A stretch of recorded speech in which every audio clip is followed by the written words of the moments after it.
वो रात के अंधेरे में अपनी हैवानियत को अंजाम देता था। वो सड़कों पर मौत का साया बनता था। वो हैवान जिसका कोई चेहरा नहीं था।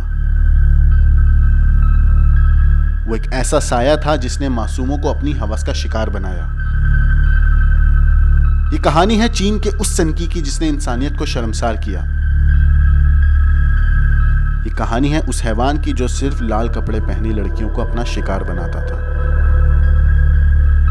ये कहानी है उस हैवान की जिसने करीब 11 लड़कियों की हत्या की। ये कहानी है उस हैवान की जिसे लोग चीन का जैक द रीपर कहते हैं।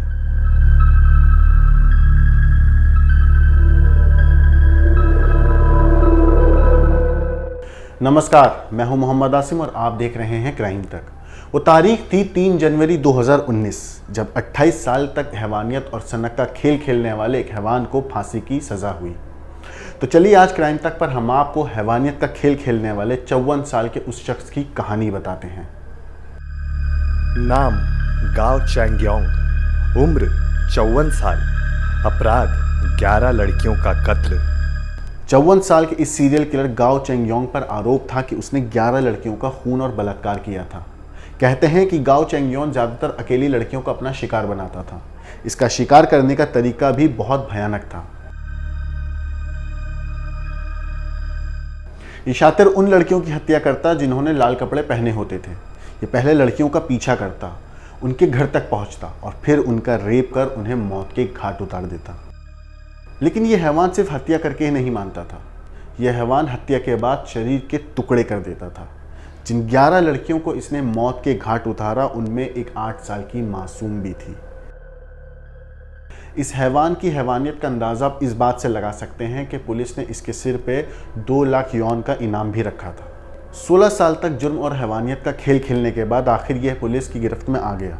दरअसल पुलिस ने इस सीरियल किलर को गिरफ्तार करने के लिए बहुत बड़ा अभियान चलाया। इस दौरान पुलिस ने कई हजार लोगों की फिंगरप्रिंट्स और डीएनए की जांच की और इसी बीच पुलिस एक शख्स को गिरफ्तार करती है।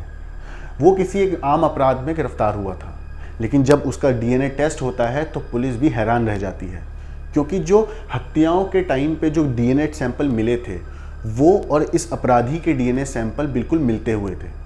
पुलिस बहुत हैरान थी, तो पुलिस ने जब इस शख्स से पूछताछ की तो पूरा मामला खुलकर आया।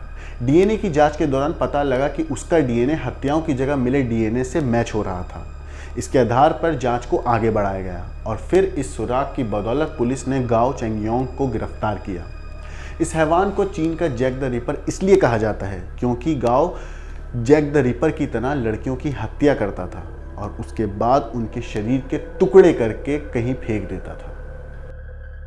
आपको जानकर हैरानी होगी कि जो गाओ ने अपना पहला जुर्म किया था उसके करीब 28 साल के बाद उसे पुलिस ने गिरफ्तार किया था। ये कहानी है एक सनकी की जिसने अपनी सनक के चलते मासूम लड़कियों को मौत के घाट उतारा था। क्राइम तक पर इस तरह की और वीडियोस देखने के लिए हमें फेसबुक पे लाइक करें, यूट्यूब पे सब्सक्राइब करें, ट्विटर पे फॉलो करें और हाँ, इंस्टाग्राम पर भी हमें फॉलो करें।